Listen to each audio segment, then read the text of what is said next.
all the stuff I just mentioned. So on the CV, it's definitely really important to make sure you have a good amount of detail on the CV. I know there's the cliche of keeping it to a couple of pages. Generally, that's probably not enough in my experience. I'd say 2 to 3 pages, with at least a page being focused on your deals or your matters. So you want to try and have at least an A4 page, but how much space it takes to set out 7 to 10 of your matters in a good amount of detail. So you can see the examples we've given. So this is the level of detail you need to go into for 7 to 10 matters. The reason I say 7 to 10 is because it helped. If you can get to that level, it's going to help really build the picture of your experience, and you can sell your experience well on paper in enough detail. And 2, anything beyond that can start to make it more tough for you when you have to prepare for interviews, because everything you've got listed on your CV is fair game to be discussed in an interview.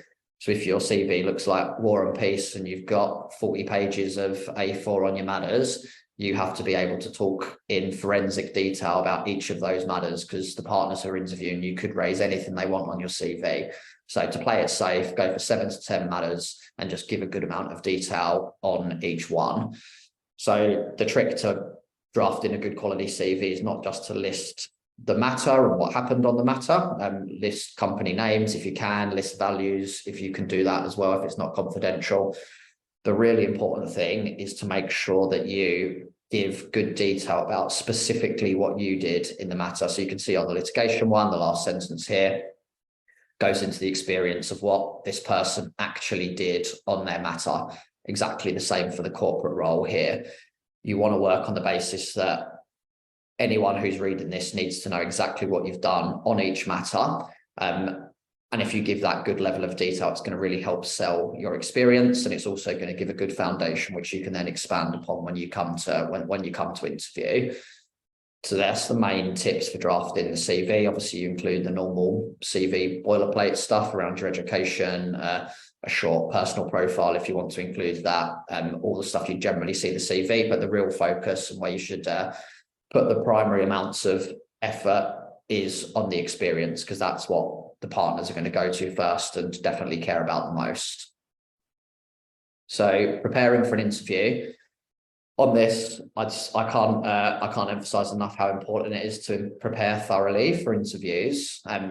If you're interviewing through us, through Beacon Legal, we'll really make sure we take time to make sure you're as best prepared as possible, either meet you for a coffee or jump onto Teams or Zoom and go through what we would recommend doing for that specific interview. It's definitely really important to do what you want to try and do. To give a general bit of advice is make sure that you can talk through your CV in a really good amount of detail. So what we were just saying there around making sure you've got the requisite level of detail on each matter, that's one part of it, but then you actually need to be able to speak to that, but to do so in far more detail than you've got listed on your CV. So I'd say if you've got 7 to 10 matters, you want to be able to speak to all of these in good amounts of detail, but probably pick 2 or 3 for real in-depth discussion. And it's not good enough just to be able to say, I did the first cut of the SPA, I prepared the due diligence report, I managed a junior. You really need to get into forensic detail on the main transaction document. So if we're talking about an SPA, you need to be prepared for the partner to say, what were the main warranties that were heavily negotiated? You need to be able to state what's the difference between a warranty and indemnity. You need to be able to go into that level of detail. Obviously, I've just said that off the cuff there. It's going to obviously be completely related to your own experience, but you need to be able to talk about anything that was really heavily negotiated, anything that was really contentious, anything where you had to manage the client really, really thoroughly, anything where you had to enter heavy negotiations with the other side, that level of detail. And if you're a bit more senior and you are in charge of managing people as well, you need to be able to talk about your management style, how you can manage juniors effectively, how you manage upwards, your experience dealing with clients. So really do go into good amounts of detail, because if you prepare for that level, then during the interview, you'll hopefully have that info at the tip of your tongue so you can answer answer your questions in the right amount of detail and succinctly as well. So that's probably 75–80% of preparing for an interview, that top bullet point around your CV. The second, you're always going to get asked, why are you interested in working in X city? Especially the locations we're talking about today. The interviewers are going to really want to know that you've got some commitment to working in those jurisdictions specifically. So have a think about your own motivations and your goals and why that specific city is appealing to you. Try to avoid being really general. You want to try and be as specific as you possibly can in these questions to make sure it comes across as convincing as possible, which I'm sure your reasons are.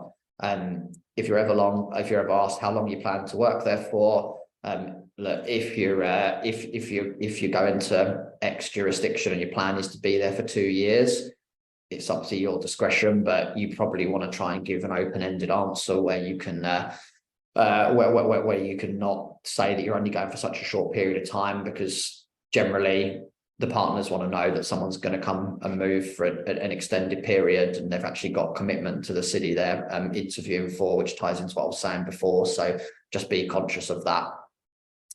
Why X firm? Again, really, really important. You'll always get asked this. Why do you want to come and work here? So make sure you've got good reasons. We recommend having at least 3 really good reasons as to why the specific firm. So you can use their website, you can use the partner profiles, use the legal press, Legal 500, Chambers, whatever it is, for specific firms. Obviously ask us as well if we're helping you with your move. We can often have insider info that's really good to pass on, which you can use to really reaffirm your interest in that specific firm.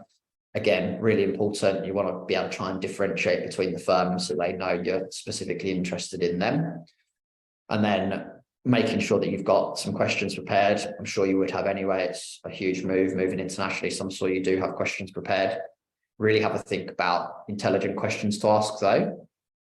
You can ask about the culture. You can ask about the standard stuff people ask in interviews, which partners will have heard 100 times before. But if you can really think about some intelligent questions, that's going to help set you apart from the other applicants. An example that we recommend using, and feel free to use this if you go to any interviews, is you can jump onto one of the partners' profiles. If you pick out a matter which they've worked on, you could say, excuse me, Mr. Partner, I saw that you advised on X matter when you were working with that client. Just wanted to ask you, if I was an associate working on that matter with you, what would my role be? What would you expect of me on the day-to-day? And that shows that you've done research into the partner. It shows that you've looked at the type of transactions that they're working on.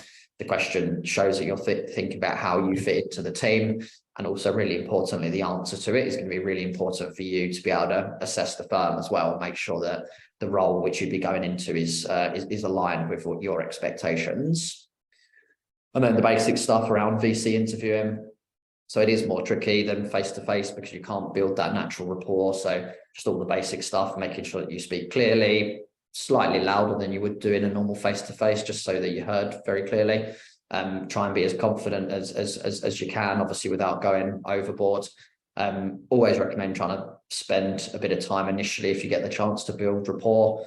If you're moving internationally, have a think about something interesting to break the ice. Like, it doesn't necessarily have to be how's the weather or those types of questions, but just try and take a bit of time to build rapport, because it's really important to do that, especially when you can't speak in person. So they're the main things. So yeah, if you're going to take anything from that, these specific points are super beneficial for you to be able to really work on when you're preparing for interviews. Definitely the CV part as the primary part, and that level of detail I just went over. So that's it. So as I mentioned, if there's any specifics you'd like to know, just reach out to James or I. We've just got a few questions which have just been coming through as the webinar's been going on, which James is just going to